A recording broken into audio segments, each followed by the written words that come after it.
पुत्र के प्रति स्वाभाविक प्रेम होता है, चाहे वह घर में रहे चाहे बाहर जाए, मां अपने पुत्र को याद करती रहती है। इसी प्रकार पत्नी अपने पति को याद करती रहती है, चाहे परदेश में रहे प्रियतम या उसकी प्रिया, स्वाभाविक चिंतन करती रहती है। ऐसे भगवान के प्रति स्वाभाविक प्रीति हो। देखो, सूर्योदय होने पर कमल क्यों खिलता है? आपने देखा होगा कमल के फूल सूर्य उदय होने पर कमल खिल जाता है। चंद्रोदय होने पर मुकुंदनी क्यों विकसित होती है? इनका कोई जवाब नहीं है। ये स्वाभाविक प्रेम है, ये स्वाभाविक। तो ये सहज प्रीति इनमें होती है। ऐसे ही प्रभु के प्रति हमारी सहज प्रीति होवे, स्वार्थ भरी प्रीति न हो। अहेतुक के प्रति हता ययात्मा संप्रसिद्धति। भक्ति के बेटे हैं दो, एक का नाम है ज्ञान और दूसरे का नाम वैराग्य। ये प्रसंग कल सुनाया गया था। तो भगवान में जब भक्ति दृढ़ हो जाएगी तो भगवान के स्वरूप का ज्ञान अपने आप हो जाएगा और जगत से वैराग्य स्वतः हो जाएगा। ये क्रियाएं अलग अलग नहीं होती, अपने आप होती है। घर अपने आप छूट जाएगा जब परमात्मा के प्रति भक्ति जागृत होगी। घर छोड़ने की जरूरत नहीं, घर अपने आप छूट जाएगा। अच्छा, अब घर में रहो, अब आप घर में रहो तो कृष्ण दीवाने होकर नाच रहे हो या बाहर निकल गए तो कोई फर्क नहीं पड़ता। ये बंधन केवल मन का है, मन ही बंधन का कारण है। ये मन संसार में फंसा हुआ है तो बंधन है, और यही मन भगवान में लग गया, इसी का नाम भक्ति है। कहते हैं महाराज मीरा को ऐसा भगवान के प्रति प्रेम लगा और मीरा ने भी इस शब्द कहा कि मेरे तो गिरधर गोपाल दूसरा नहीं कोई। वो लगन लगी, वो भक्ति जागृत हो गई मीरा की।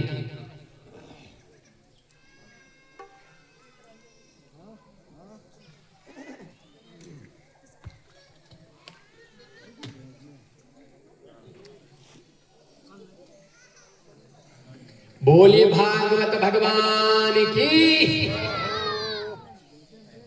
तो भक्ति का उदाहरण दिया। अभी कलयुग की मीरा तो ज्यादा वर्ष नहीं हुआ है और कृष्ण दीवानी होकर नाच रही है।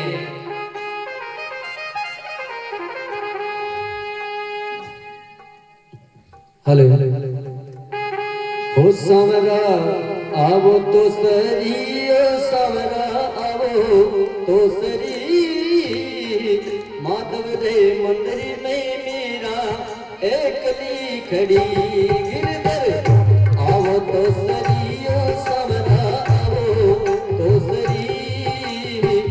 माधव रे मंदिर में मेरा भाई एकली खड़ी, एकली खड़ी रे मेरा भाई, एकली खड़ी।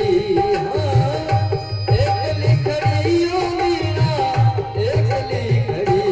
गिरधर आवो तो सरी, ओ मोहन आवो तो सरी।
जी महाराज कहते हैं शौनकादि ऋषियों से कि ऋषियों, तो संसार में जो आसक्ति है वह अपने आप छूट जाएगी जब भगवान में प्रेम जागृत होगा।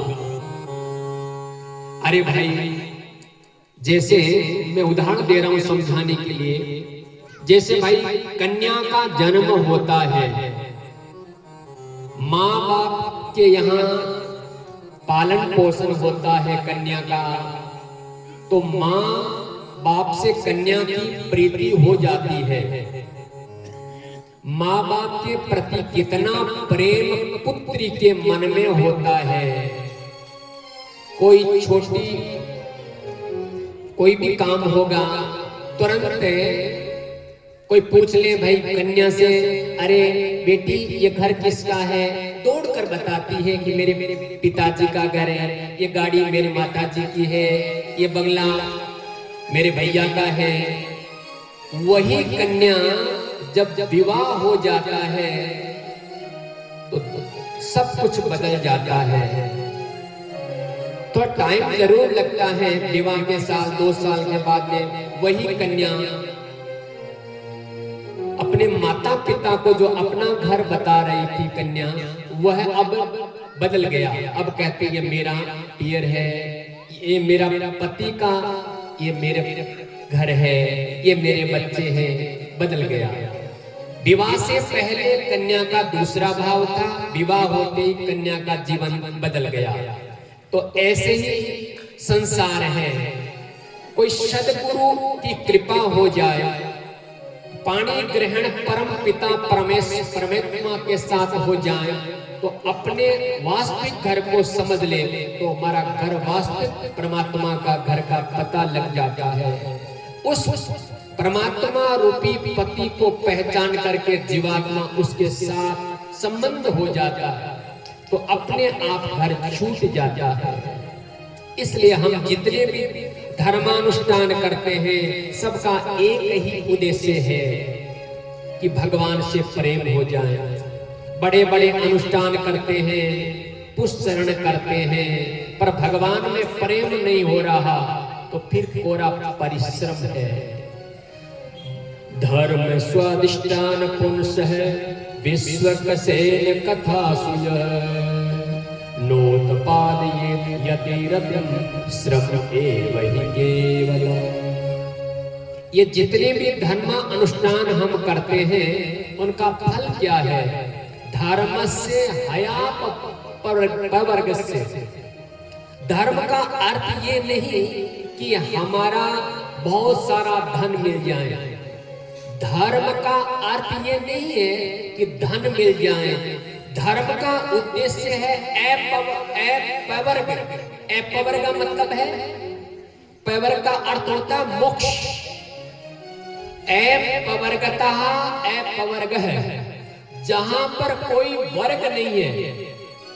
हम लोग कई वर्गों में बैठे हैं, यहाँ पुरुष वर्ग बैठे हैं, उधर स्त्री वर्ग बैठे हैं, उधर कोई क्षत्रिय वर्ग बैठे हैं, कोई ब्राह्मण वर्ग बैठे हैं, कई वर्ग है।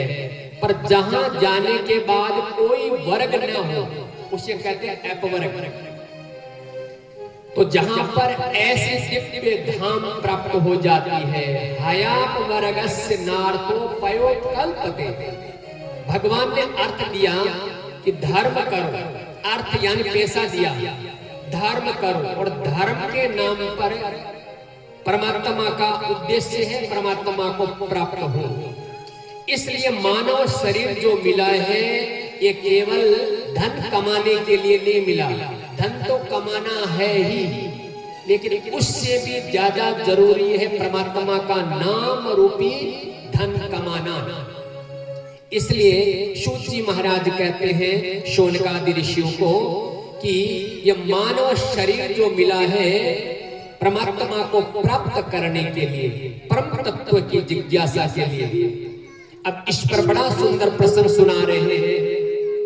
सूत जी महाराज कहते हैं शौनकादि ऋषियों सुनो, उस परम तत्व को विविध रूप का अवतार हुआ, सूत जी महाराज 24 अवतारों का निरूपण किया, जिनकी चर्चा आगे के प्रसंगों में हम सुनेंगे विस्तार पूर्वक। शौनक जी ने पूछा, महाराज जिस भागवत का आप हमें उपदेश दे रहे हैं, इस भागवत की रचना किसने की, कब की, क्यों की? तो सूत जी महाराज उत्तर दे रहे हैं शौनकादि ऋषियों को, सुनो। जिस समय द्वापर के अंत में कला अवतारे श्री कृष्ण द्वैपायन वेदव्यास जी का प्रागट्य हुआ, तब अपनी दिव्य दृष्टि से त्रिकाल दृष्टा वेदव्यास जी ने भविष्य पर दृष्टिपात किया और देखा कलिकाल को, कि कलुषित प्राणियों को देख करके वेदव्यास जी का चित्त अशांत हो गया। मंदहा सुमंद मतयो मंद भाग्या हायुद्रुतः, जीवों का कैसे कल्याण होगा, वेदव्यास जी ने बड़ा चिंतन किया।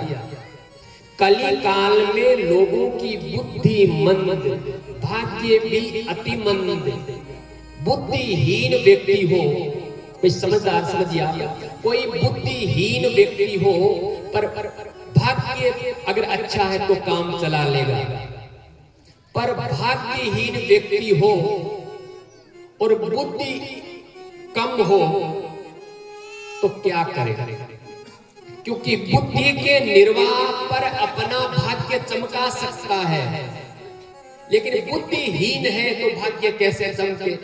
तो ऐसा विचार करके वेदव्यास जी महाराज ने वेद के 4 भाग किए, ऋग्वेद, यजुर्वेद, सामवेद और अथर्ववेद। इस पर भी चित्त को वेदव्यास जी को शांति नहीं मिली।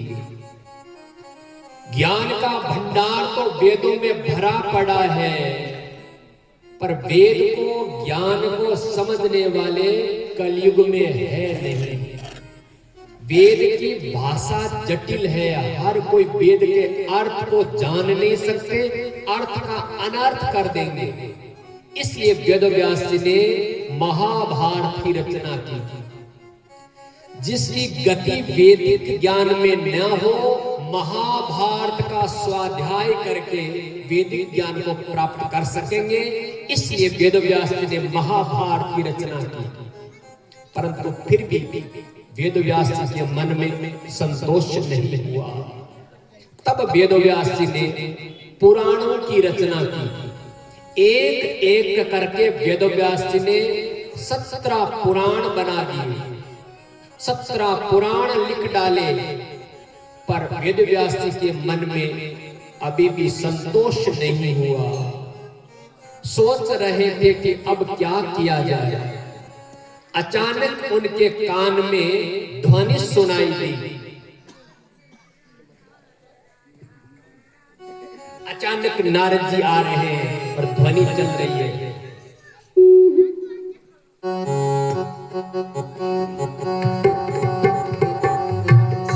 श्रीमन नारायण नारायण नारायण श्रीमन नारायण,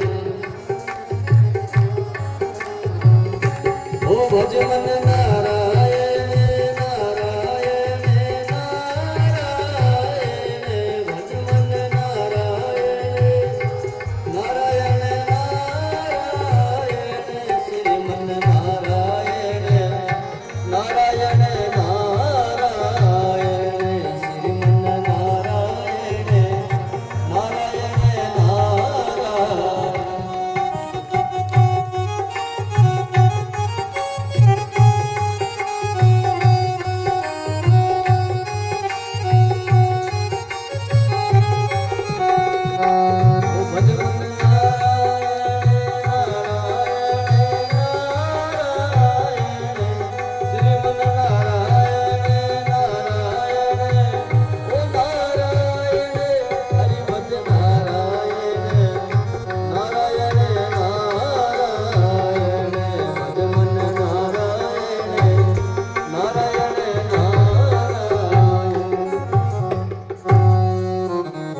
भागवत भगवान की जय हो।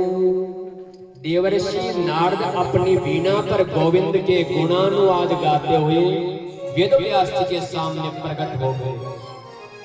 देवर्षि नारद का दर्शन करते ही वेदव्यास जी खड़े हो गए और कहा, पूजया मासे विधिवत नारदम सुर पूजितम। बड़े बड़े देवताओं के द्वारा परम पूज्य देवर्षि नारद जी पधारिए और वेदव्यास जी ने नारद जी का स्वागत किया, बैठने के लिए आसन दिया। अच्छा, एक बात और भी, अपने घर में कोई भी मेहमान आए तो आए हुए मेहमान का स्वागत करना ये हमारा कर्तव्य बनता है। मेहमान भगवान का स्वरूप होता है। अपने से बड़ों को प्रणाम करना चाहिए। वेदव्यास जी ने नारद जी के चरणों में प्रणाम किया है, बैठने के लिए आसन दिया है। अच्छा, अपने से बड़ों को हम प्रणाम करते हैं तो चार चीज मिलती है और बिना मांगे मिलती है। चार चीज कौन सी है? पहली बात है आयु, दूसरी बात है यश, तीसरी बात है बल और चौथी बात है विद्या। अपने से बड़ों को हम प्रणाम करते हैं, आदर करते हैं तो चार चीज बिना मांगे ही मिलती है। आयु, यश, बल और विद्या की प्राप्ति होती है। अच्छा, एक बात और भी, हम एक दूसरे को जय श्री कृष्णा करते हैं, भाई राधे राधे, जय श्री कृष्णा, राम राम। तो इससे क्या होता है? भगवान का नाम तो आता ही है और सामने वाले का आपके प्रति प्रेम जागृत होता है कि भैया ने हमें राधे राधे किया है, जय श्री कृष्ण किया है। और कई दिनों से आपकी बोलचाल नहीं चल रही है, कोई मनमुटाव हो गया हो और आपने राम राम जी कह दिया। राम राम जी कहते ही वो दुश्मनी प्रेम में बदल गई। राम नाम में, प्रभु के नाम में इतनी सामर्थ्य है कि देश ईर्ष्या भाव सब समाप्त हो जाता है। इसलिए अपने से बड़ों को प्रणाम करना चाहिए। अच्छा, प्रणाम के विषय में भी कहा गया है, इसका अलग अलग नियम है कि कोई भी पुरुष है तो अपने बड़ों को साष्टांग दंडवत प्रणाम करना चाहिए। अपने से बड़ों को साष्टांग दंडवत प्रणाम करना चाहिए। इतना न कर सके तो चरण छू सकता है। लेकिन कोई भी भारतीय नारी, इनका अलग अलग नियम है। कोई भी भारतीय नारी अपने पति के ही चरण छूना चाहिए। दूसरे पर पुरुष के चरण छूना, दबाना शास्त्रों में निषेध है। पल्लू झुका करके, हाथ जोड़ करके ही प्रणाम करना चाहिए। जय गुरुदेव, जय श्री कृष्णा, जो भी अपने से बड़ों को। कई माताओं को जानकारी नहीं होती, हम लोग कई कथाओं में जाते हैं तो भाग भाग करके चरण दबाती हैं माताएं, क्यों? ज्ञान नहीं है। इसलिए आज से ध्यान रखिएगा, कोई भी स्त्री के चरण दबा सकती है, खूब पैर दबाओ। और प्रेम चरण दबाने के लिए तो बहुएं आती है, अपने सासू जी के चरण दबाओ, पैर दबाओ, सासू जी की खूब सेवा करो। अच्छा, एक बात और भी, प्रणाम करने का भी नियम आगे ये बताया गया है कि भगवान राम ने भी कहा है कि प्रातः काल उठ के रघुनाथा, मातु पितु गुरु नावई माथा। राम जी प्रातः काल नहा धो करके सबसे पहले अपने माता पिता और गुरु को प्रणाम करते हैं। इसलिए आज से ध्यान रखिएगा, कोई भी काम प्रस्थान करने जा रहे हो, यात्रा करने जा रहे हो या नहा धो करके तैयार हो गए हो तो अपने से बड़ों को प्रणाम करना चाहिए। बोलिए भागवत भगवान की जय हो। अच्छा, अब आगे सुनिएगा, बड़ा सुंदर प्रसंग आरंभ होने जा रहा है कि नारद जी महाराज पधारे तो वेदव्यास जी नारद जी को प्रणाम किया। वेदव्यास जी शास्त्र संपन्न है, लेकिन नारद जी ब्रह्मा जी के पुत्र होने के नाते नारद जी को प्रणाम किया गया वेदव्यास जी ने और कहा, पाराशर्य महाभागे भवते कथितात्मना परितस्सु शरीर आत्मा मानस एव। महाराज नारद जी ने कहा, हे पाराशर नंदन, आप का मुख इतना उदास क्यों है?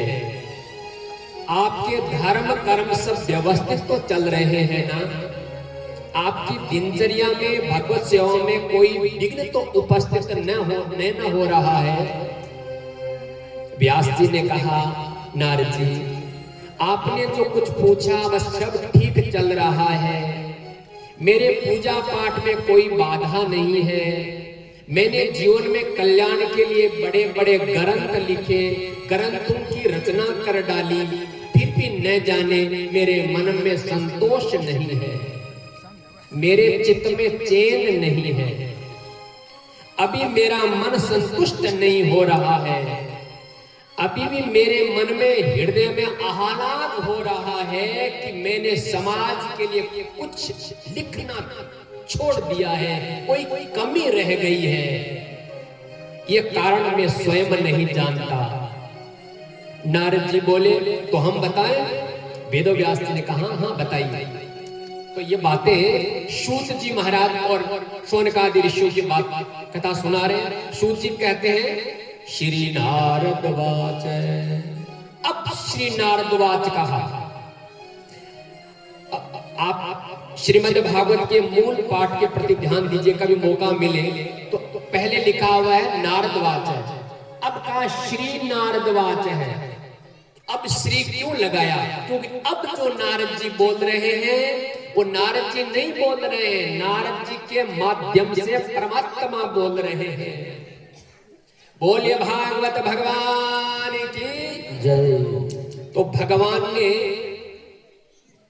सबसे पहले ज्ञान ब्रह्मा जी को सुनाया और ब्रह्मा जी के भीतर बैठकर भगवान ने नारद जी को सुनाया और फिर भगवान ने ही नारद के भीतर बैठकर वेदव्यास जी से कहा और फिर वेदव्यास जी के भीतर बैठ करके वो परमात्मा सुखदेव से कहा और फिर सुखदेव जी के भीतर वो परमात्मा बैठकर राजा परीक्षित को कहा।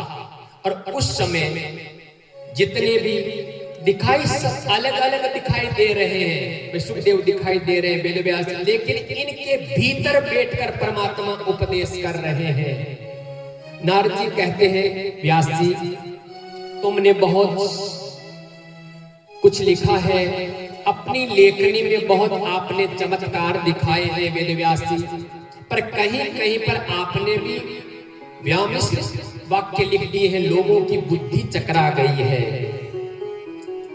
न यत् पदम हरेर्यसो जगत् पवित्रम गृह्णीत करचित् तदवाय सम्मुष्यन्ति मानसाय न यत्रम हंसान मत्य शिक्षया। नारद जी बोले, व्यास जी हंस मोती चुगते हैं, कौओं के साथ हंस थोड़े घूमेंगे।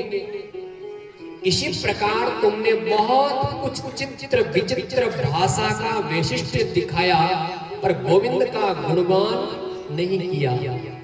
निष्कर्म में जो भगवान की जो प्रीति न हो वो निष्काम कर्म भी शोभा नहीं देता, उस ज्ञान की शोभा नहीं जो गोविंद से न जुड़ा हो।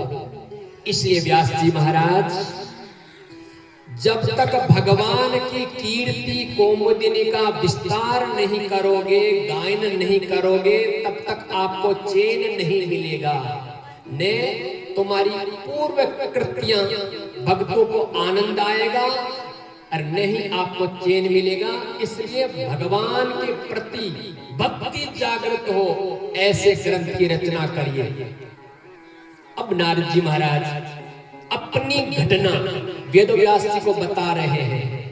क्या बता रहे हैं? ध्यान से सुनिएगा। वेदव्यास जी कह रहे हैं, नारद जी सुनाओ सुनाओ क्या घटना है।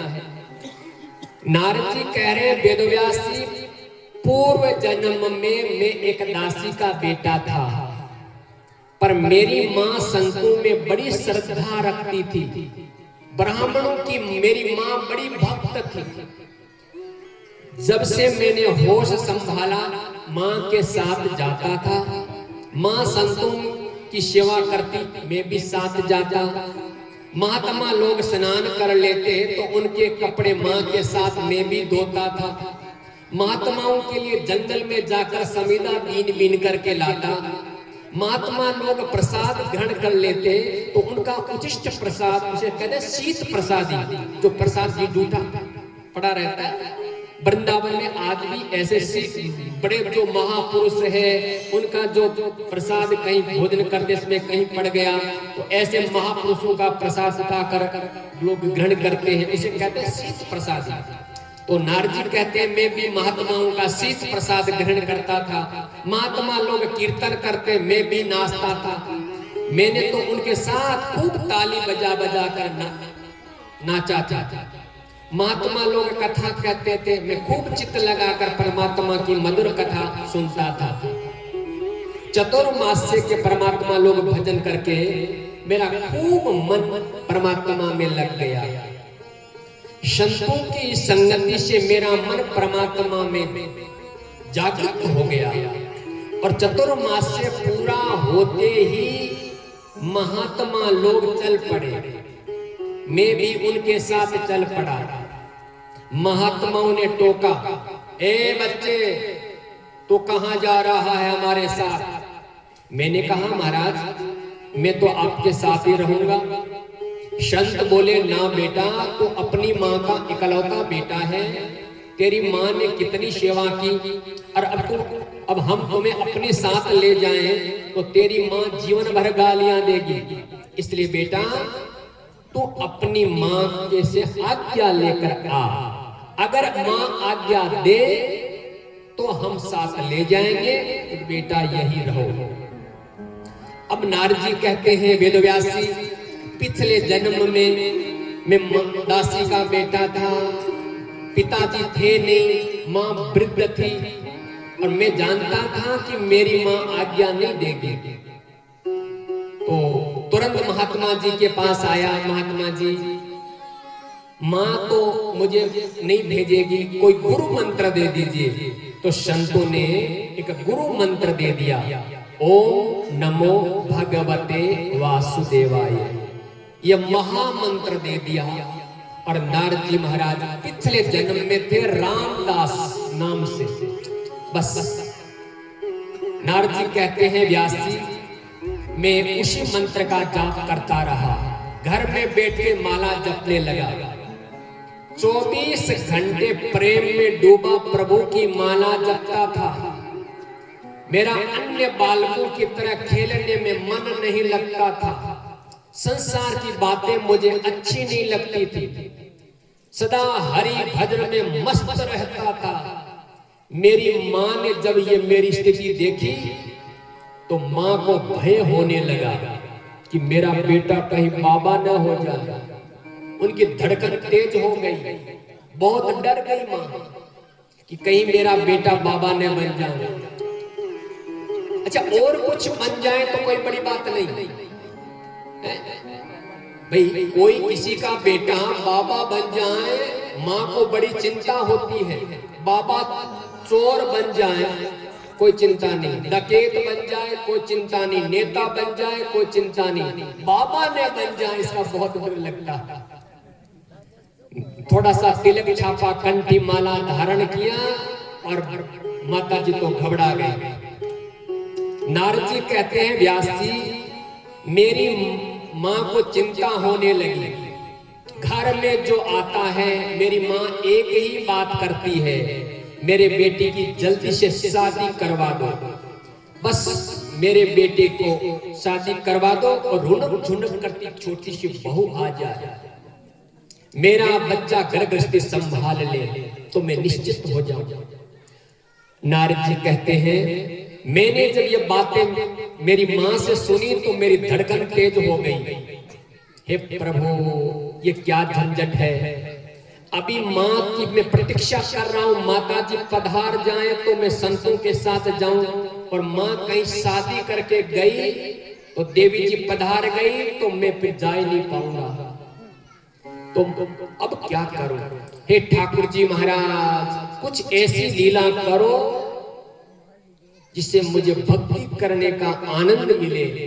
संजोग ऐसे बना कि नारद जी कह रहे हैं, वेदव्यास जी, पिछले जन्म में मेरी माँ गाय दोहने के लिए गई, दिखाई नहीं पड़ा, अंधेरा था, और सर्प के ऊपर माँ का पैर टिका और उस सर्प ने माँ को काट लिया। और किसी ने समाचार दिया, अरे रामदास सुन सुन, तेरी माँ ने नाग काट लिया, तेरी माँ को नाग ने काट लिया है। ये सुनते ही मैं गदगद हो गया, मन में बड़ा खुश हुआ, ऊपर से मुंह लटकाया, कहीं लोग देखने लेके खुशी मना रहा, मां मर गई है। अच्छा, अनुग्रह मन्य माना प्रतिष्ठा विस्मुत्तरम, भगवान का परम अनुग्रह मानकर मां का अंतिम संस्कार किया, और फिर मैं उत्तर दिशा की तरफ चल पड़ा। और आगे जिस रास्ते में महात्मा गए थे उसी रास्ते में मैं गया, लेकिन महात्मा तो कब के चले गए, कहाँ ढूंढूं उन्हें। ढूंढते ढूंढते महात्माओं को मैं परेशान हो गया, महात्मा मिले नहीं। एक दिन चलते चलते मैं खूब थक गया, एक सरोवर दिखाई दिया। सरोवर में मैंने स्नान किया, पानी पीकर प्यास बुझाई।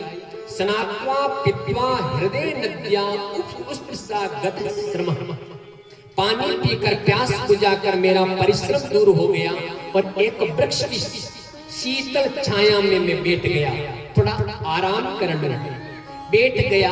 आसन जमाकर आंख बंद करके उसी मंत्र का मैं जाप करता रहा, तो संतों ने मंत्र दिया था, ओम नमो भगवते वासुदेवाय, ओम नमो भगवते वासुदेवाय।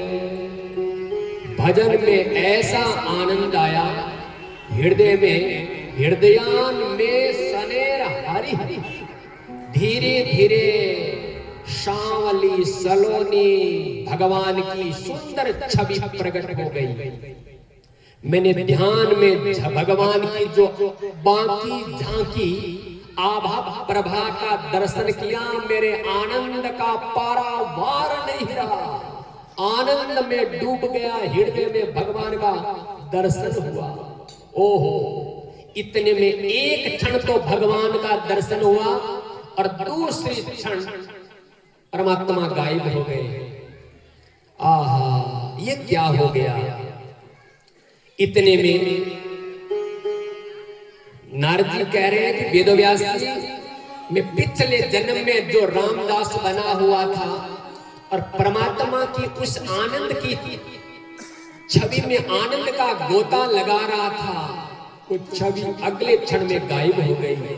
अब मेरे मन को बड़ी घबराहट हुई कि अभी भगवान दिख रहे थे, अब कहाँ गायब हो गए। फिर मैंने दोबारा आसन लगाया, फिर भजन किया, फिर ध्यान किया, लाख कोशिश की, कुछ नहीं दिखाई दिया। अब मेरी विरह की वेदना इतनी प्रबल हो गई कि मैं चित्कार करके रो पड़ा, छाती पीटने लगा, हे प्रभु ये क्या हो गया, मुझे कौन सा दोष हो गया, इतनी सुंदर छवि का दर्शन कराते कराते आप भाग गए। जब मैंने बहुत रोया तो अचानक कान में एक आकाशवाणी सुनाई दी, आप परिपक्व कसाणायाम दुर्दशोहम कुयोगिना। आकाशवाणी ने के द्वारा भगवान ने कहा, अरे बालक, अभी तुम परिपक्व योगी नहीं हो, कच्चे हो। जब तक परिपक्व सच्चे योगी नहीं बनोगे तभी मेरा दिव्य दर्शन होगा।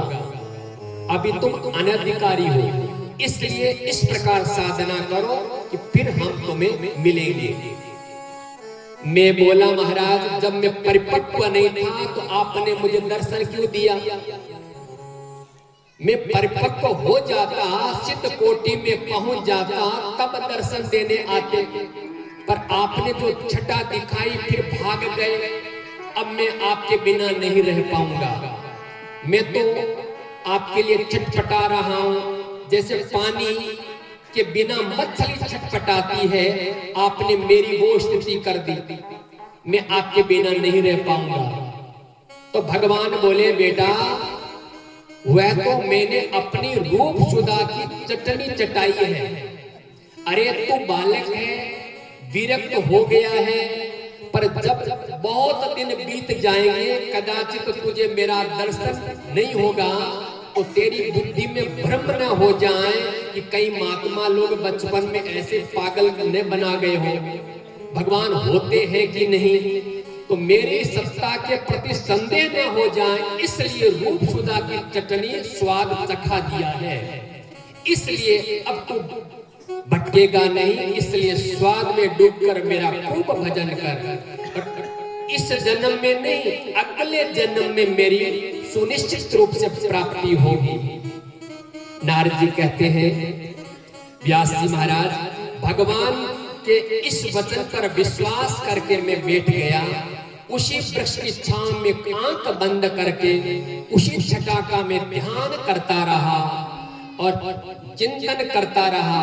कुछ ही दिनों के बाद महाप्रलय आया, समुद्र में सीमाओं को लांग दिया।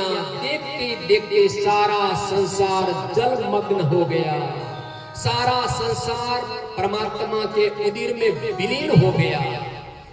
और जब परमात्मा ने पूरे संसार का सृजन किया तो दासी पुत्र नारद अब की बार ब्रह्मा का पुत्र बनकर के प्रकट हो गया। व्यास जी महाराज कहां दासी पुत्र नारद और कहां ब्रह्मा पुत्र हो गया। ये उन संतों का सानिध्य भगवत सत्संग का चमत्कार है। चतुर्मास्य के संतों के आज मुझे भगवत रस बना दिया, कृष्ण दीवाना कर दिया। ब्रह्मा जी का बेटा बनकर मैंने उसी तत्व को पाने का प्रयास किया। जब मैंने उसी तत्व का चिंतन और ध्यान करता रहा, संस्कार वश भजन करते करते इसी जन्म में ब्रह्म साक्षात्कार हो गया। और कहते हैं कि बाल्य अवस्था में ही मैं परमात्मा का ध्यान करना आरंभ कर दिया। नारद जी कहते हैं उस प्रकार जन्म जन्मांतरों का संस्कार फलीभूत हुआ और मैं उन प्रभु के गुणों का गान करते हुए भजन अनुरागी बन गया और उन्हीं के गुणों का गान करते हुए नाचने लगा। तो नारायण प्रभु के सामने ठुमक ठुमक कर मैंने ऐसा संकीर्तन किया कि मेरे प्रभु मेरे कीर्तन पर खुश हो गए, इतने प्रसन्न हो गए कि भगवान ने मुझे वीणा प्रदान करी। ये वीणा नारद जी बजा रहे हैं, ये भगवान ने नारद जी को दी और कहा बेटा इस वीणा पर मेरे गीतों का गायन करना, नाम का संकीर्तन करना और जगत में विचरण करना और मेरे नाम की महिमा का प्रचार प्रसार करना। व्यास जी तभी से वीणा पर उन्हीं के गीत गाता हुआ घूम रहा हूँ। प्रभु के नाम का चमत्कार देखो, कहां दासी का बेटा और कहां आज ब्रह्मा का पुत्र बन गया। नाम की महिमा का चमत्कार देखो कि जगत में सब जगह मेरी पूजा होने लगी। चाहे मानवों में जाऊं, चाहे दानवों में जाऊं या देवताओं में जाऊं, मेरी सर्वत्र पूजा होती है। ये मेरी पूजा नहीं, वस्तुतः मेरे प्रभु के नाम की महिमा है जिससे मुझे पूज्य बना दिया। देवदत्तां मनो वीणा स्वर ब्रह्म विभूषितं मूर्छित्वा हरि कथा गायमानस्य रामयम्। मैं उन्हीं के गीत गाता घूम रहा हूँ व्यास जी, इसलिए आपसे निवेदन है कि आप भी गोविंद के गुणानुवाद गाओ, फिर देखो आपके कितना आनंद आता है और आपकी वाणी से भक्तों को कितना परम सुख प्राप्त होता है। प्रादेश मात्रम भगवता प्रातिशम, गोविंद के गुणानुवाद का संकेत कर दिया। अब तुम फिर विस्तार से सुनो। ऐसा कहकर नारद जी तो अंतर्धान हो गए। व्यास जी महाराज ने तुरंत अपने कमी का अनुभव कर लिया। तभी से व्यास जी सोच रहे कि मैं अभी तक वक्ता बन करके सोच रहा था, मैं वक्ता बन करके लिख रहा था, अब मैं वही लिखूंगा जो ठाकुर जी लिखाएंगे। और तुरंत सरस्वती नदी में स्नान किया। स्नान करके व्यास जी महाराज अपने आश्रम साम्य पास आश्रम में बैठ गए और हृदय में भागीरथी गंगा प्रकट हो गई। और भगवत प्रेम में वेद व्यास जी महाराज परम पावन हंसों की परम संगीता प्रकट की और 18,000 श्लोकों की दिव्य संगीता श्रीमद् भागवत महापुराण लिख दिया। बोलिए भागवत महापुराण की जय हो। 18वां पुराण श्रीमद् भागवत महापुराण वेद व्यास जी ने लिखा। पर अब मन में विचार आया कि अमृत किसे परोसा जाए। पर ये परमहंसों की कथा है तो सबसे पहले परमहंसों को सुनाया जाए। ऐसा कौन है? फिर ध्यान करते वेदव्यास जी को याद आया, ओहो मेरा बेटा शुकदेव जो जन्म लेते ही परिव्राजक हो गए, उस परम हंस कहां मिलेगा? वो तो किसी गिरी गुफा में ध्यान लगाकर बैठा होगा मेरा बेटा सुखदेव। वो अगर भागवत सुन ले तो भागवत का प्रचार प्रसार कर सकता है। फिर वेदव्यास जी को याद आया, अच्छा मैं अपने कुछ शिष्यों को भागवत का श्लोक रटाता हूँ और जहां मेरा बेटा सुखदेव बैठा है वहां सुनाता हूँ।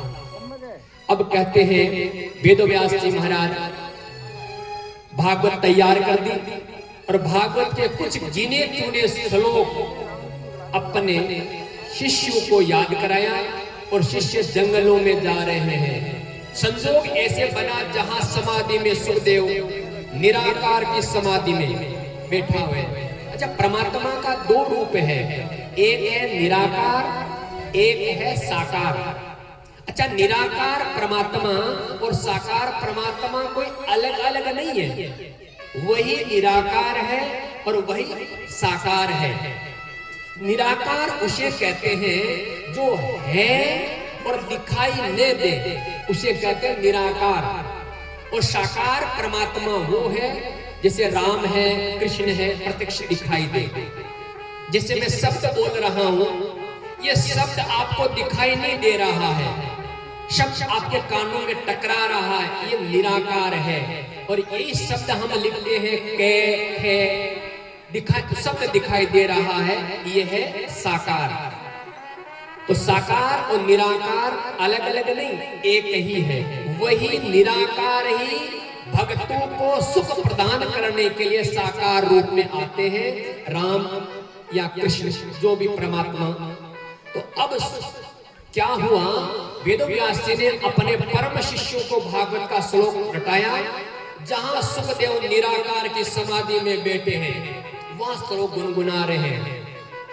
वरहा पीड़म नटवर वपो कर्ण्योर कर्णकारम विप्रदवासम कनक कपिसम वेजयन्तीं च माला रंध्रान वेणोरदर सुदया पूर्णयन् गोपवृन्दै वृंदारण्यं स्वपदरमणं प्राविसीद गीत कीर्तिः। इस श्लोक का अर्थ यह है, ये श्लोक गुनगुना रहे हैं वेदव्यास जी के शिष्य जहां सुखदेव समाधि में बैठे हुए वहां पर। श्लोक का अर्थ यह है कि मोर मुख धारण किए हुए माधव दिव्य पीतांबर ओढ़े हुए बंसी बजाते हुए गायें चराते हुए अपने सखाओं के साथ वृंदावन में प्रवेश कर रहे हैं। जो ये श्लोक कानों में पड़ा, सुखदेव जी के समाधि खुल गई। वाह, ऐसे साकार परमात्मा इतना सुंदर, क्या अद्भुत छटा है, क्या प्यारी झांकी है।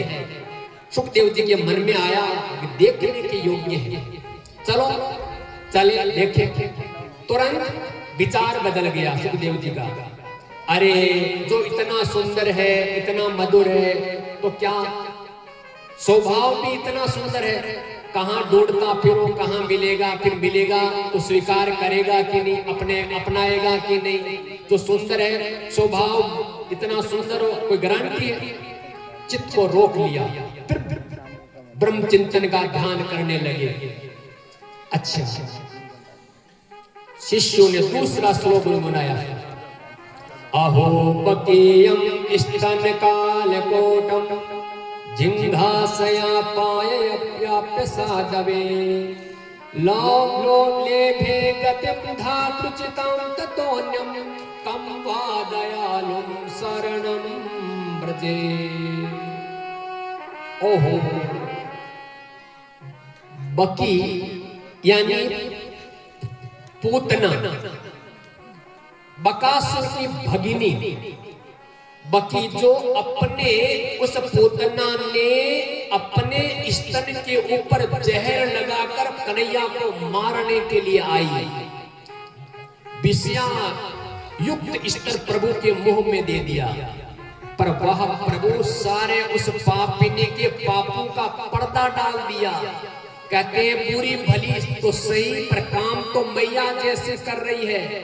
यशोदा मैया की तरह कितने प्यार से, अनुराग से हृदय लगाकर मुझे स्तनपान करा रही है। इसलिए लेभे गतिम धातृचिताम ततोन्यम, मां यशोदा के समान पापिनी पूतना को गति प्रभु ने प्रदान की।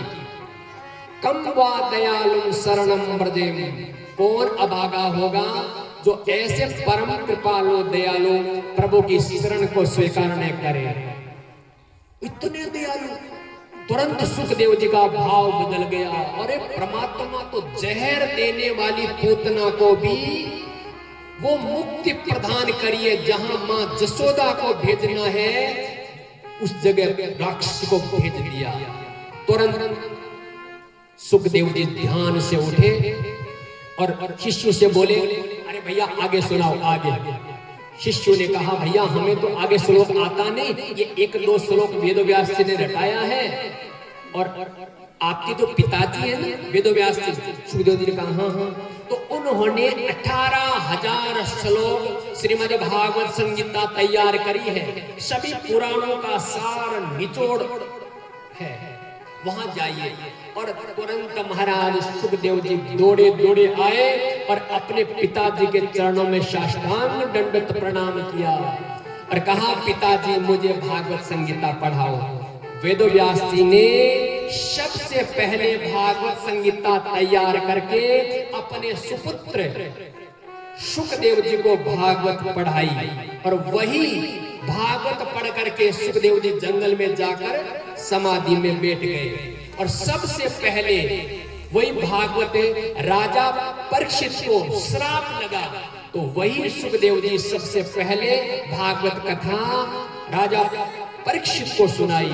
बोलिए परीक्षित जी महाराज की जय हो। अब एक भजन, और भजन के बाद में अब प्रश्न पूछ लिया कि राजा परीक्षित कौन है। शौनकादि ऋषियों ने प्रश्न पूछ लिया, सूत महाराज अभी राजा परीक्षित का नाम लिया, ये परीक्षित कौन है, क्यों भागवत सुनी, कैसे सुनी, क्या सुनी, बताओ। एक भजन के बाद बताएंगे क्या बात बनती है। संतन के संग लागने तेरी अच्छी बनेगी,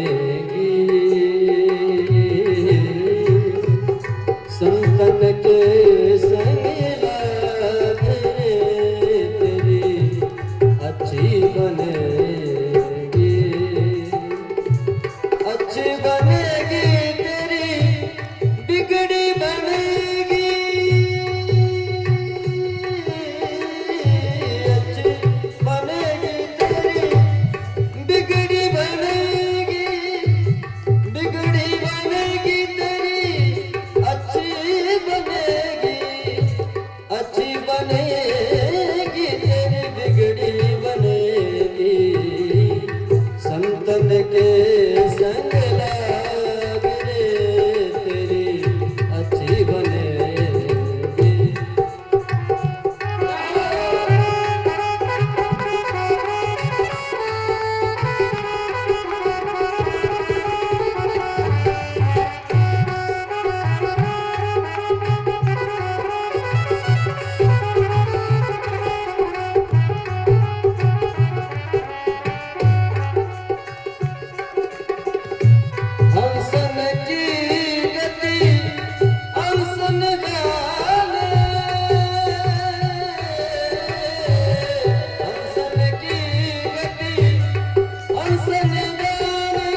के संग पूर्ण कमाई।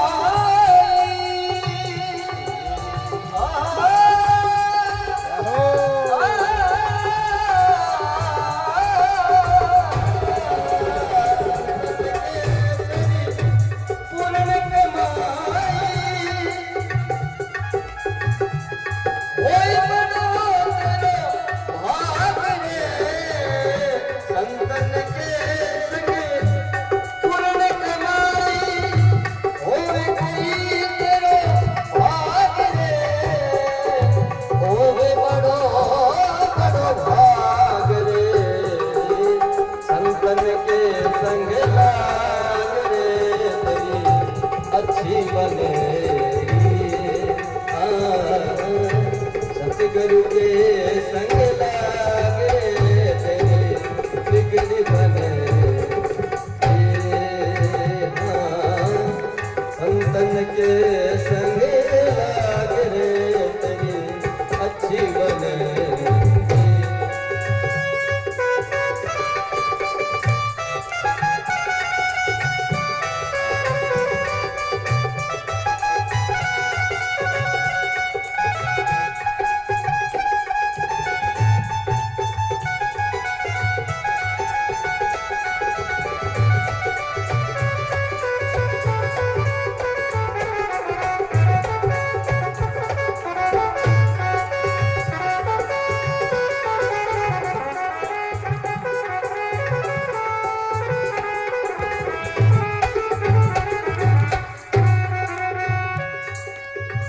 दुर्ग की बन गई प्रहलाद जी की बन गई। दुर्ग की बन गई प्रहलाद की बन गई। बन गई गुरु सिमरन के बैराग की। बन गई सुमिरन बैराग की। कहत कबीर सुन रही राम वचन में लाग रे। राम वचन में लाग रे संतन के संग लाग रे तेरी अच्छी बनेगी। सतगुरु के संग लाग रे तेरी अच्छी बनेगी। बोलिए सतगुरु दयाल की भंडार गौशाला में भरी जवे। बोले गौ माता की जय हो। एक भजन और भजन के बाद में कथा को विश्राम दिए जा रही। यहाँ एक भजन, भजन के बाद आरती को समय होने जा रही है। और भी जगह भक्त आसपास का है और जगह आने की साधन सुविधा नहीं है, मां के लिए वाहन गाड़ी वगैरह भेज दिए जावे लो। कथा का ये नाम बताओला और सब ने पधारनो है और खूब इस 7 दिन तक कथा रूपी तीर्थ में खूब डुबकी लगानी है, खूब गोता लगाना है। त्रिवेणी संगम का मायने जका तीर्थ में नहीं जा सका, लारे को कुंभ को मेड़ो नहीं जा सका, तो कोई बात नहीं। आपने गांव में अड़ी त्रिवेणी संगम है, कुंभ को मेड़ो लगेड़े, खूब सगाने गोता लगाने नानो है साथ। मनुष्य जन्म अनमोल रे, इस मिट्टी में ना घोल रे। ये जो मिला है फिर न मिलेगा, कभी नहीं कभी नहीं कभी नहीं रे। मनुष्य जन्म अनमोल रे, तू माटी में ना घोल रे। ये जो मिलेगा फिर न मिला है, कभी नहीं कभी नहीं कभी नहीं रे।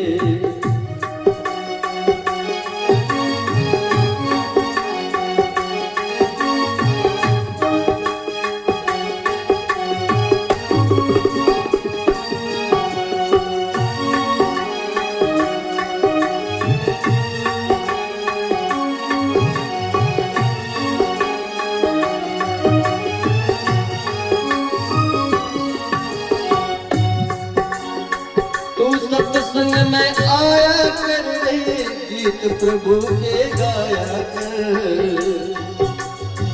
तू सत्संग में आया कर रे, गीत प्रभु के गाया कर।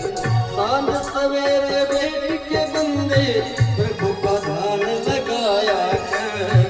नहीं लगता कुछ मोल रे इस मिट्टी में ना घोल रे। ये जो मिलेगा फिर न मिलेगा कभी नहीं कभी नहीं कभी नहीं रे। ये जो मिला है फिर न मिलेगा कभी नहीं कभी नहीं कभी नहीं रे।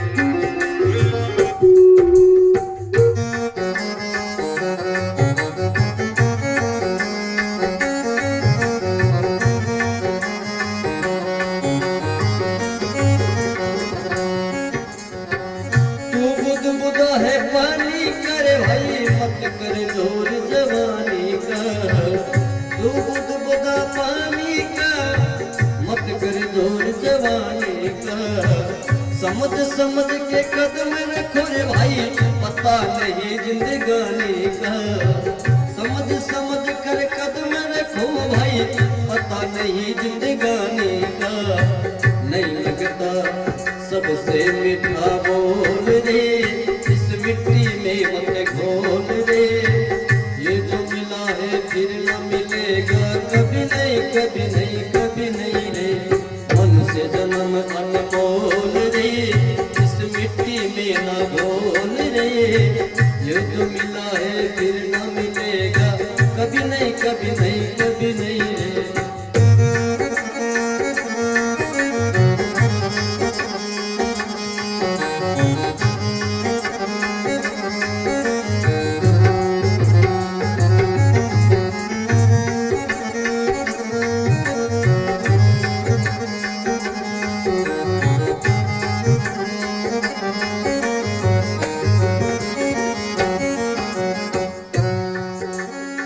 मतलब का संसार है भाई इसका क्या एतबार है। मतलब का संसार है अगले इसका क्या एतबार है। संभल संभल के कदम रखो तुम भूल नहीं अंगार है।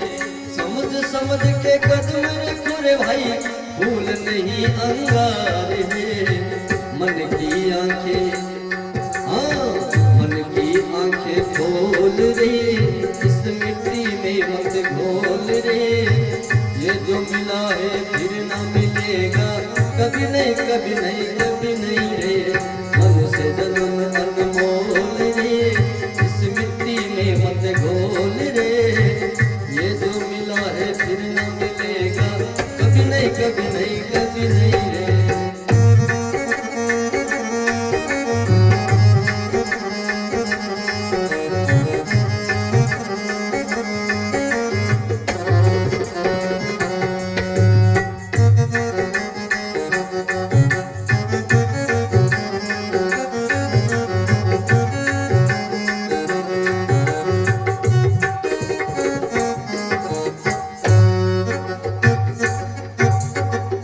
बोले सतगुरु दयाल की मोर मुकुटवंशी वाले की।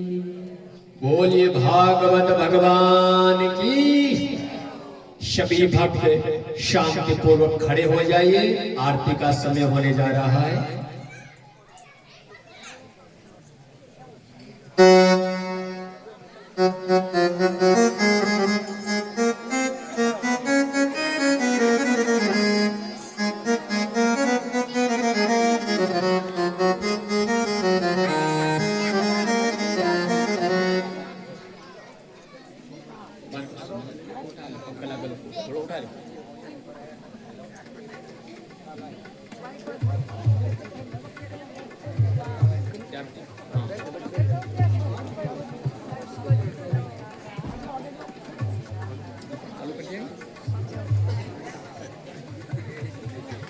आरती में माताएं कोई जल्दीबाजी नहीं करें, शांतिपूर्वक भगवान की आरती करेंगे।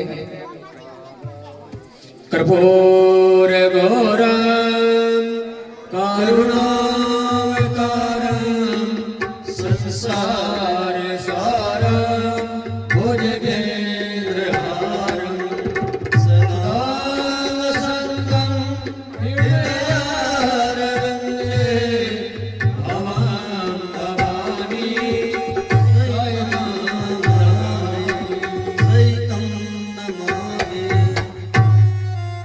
ओम जय जगदीश हरे स्वामी जय जगदीश हरे भक्त जनों के संकट दास जनों के संकट क्षण में दूर करे। ओम जय जगदीश हरे।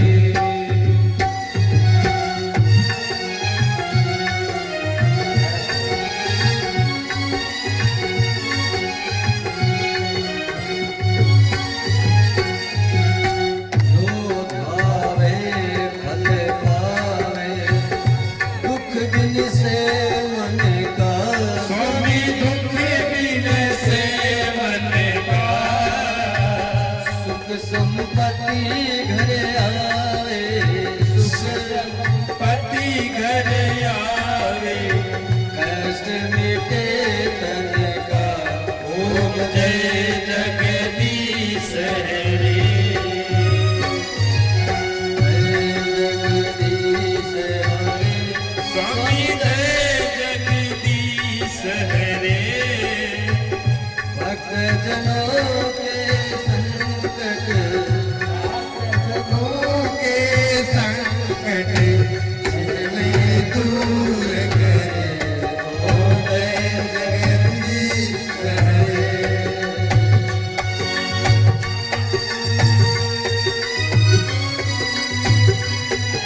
दुख हरता तुम ठाकुर मेरे हो प्रभु आप रक्षक मेरे करुणा हस्त बढ़ाओ अपने गले लगाओ और खड़ा तेरे ओ जय जगदीश हरे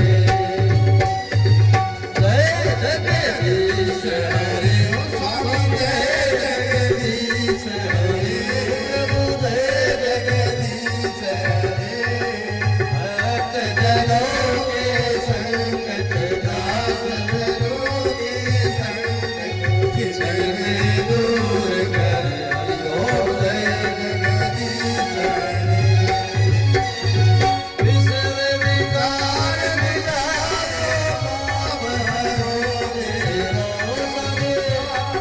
हरो देवा सदा भक्ति बढ़ाओ सदा भक्ति बढ़ाओ संतन की सेवा हरिओम जय जगदीश हरे बोलो जय जगदीश हरे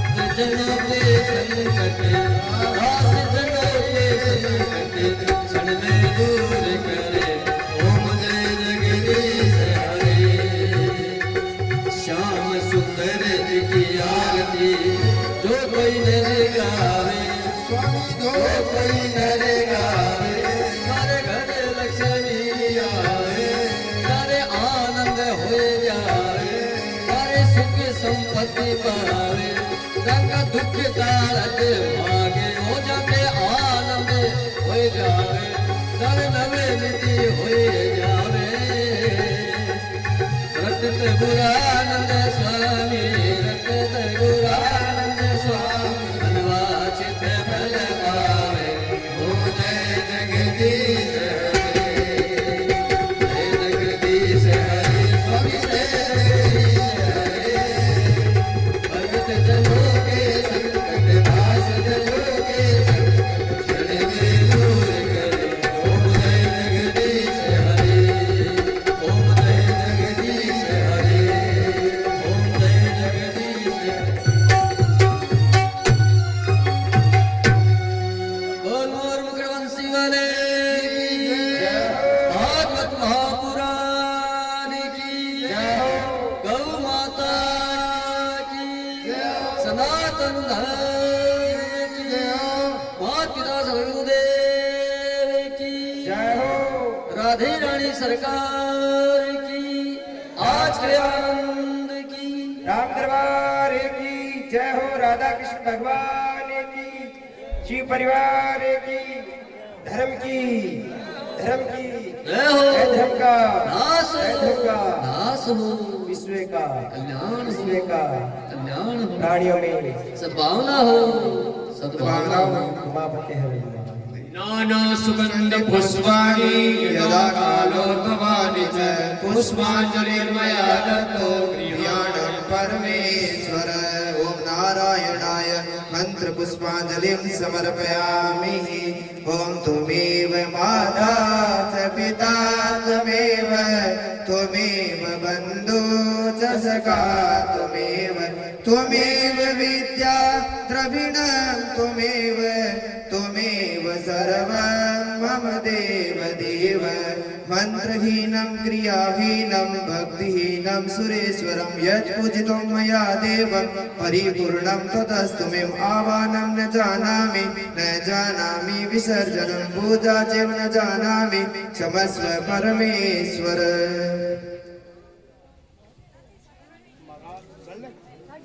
सर्वे भवन्तु सुखिनः सर्वे सन्तु निरामयाः सर्वे भद्राणि पश्यन्तु मा कश्चित् दुःखभाग् भवेत्। ओम शान्ति शान्ति शान्ति शान्तिराम।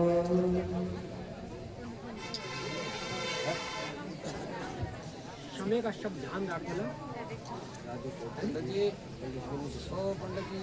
हाँ चल लगे चाह पानी पी चाह पानी पी बेटी। पंडित जी एक दिन गहरा है। हाँ जरूर पदार्थ है, आपका भाव बहुत बढ़िया। मत आए देखो देखो साक्षात सुखदेव जी पधार गया, परीक्षित पधार गया। बहुत बढ़िया, जरूर पदार्थ है। हाँ नहीं नहीं, आपको किस गाँव में आप सवाई बड़ी? हाँ हाँ अच्छा बहुत बढ़िया, सही बढ़िया। हाँ जरूर जरूर, हाँ जरूर बहुत जरूर। हाँ घनश्याम ने करें कागज, मैं जानू बहुत बढ़िया कागज करें, बढ़िया बहुत बढ़िया। और सोए का तो भी आगे चौका पंचांग और मतलब यार चौका, हाँ पंचांग पूरे भारत में प्रसिद्ध है। हाँ पंचांग हाँ यहाँ की बहुत भाग्यशाली हो, यहाँ का परिवार में जन्म लिया हो। और आप लोग किसी गाँव है? वही गाँव है। तो मैं आपको शिमिशो गाँव है? धन्य हो प्रभु, धन्य हो। मत सोचो कोई राजलदेश्वर हो या आसपास गाँव में आता वाला। बहुत बढ़िया, जरूर पधार है। हाँ ठीक है।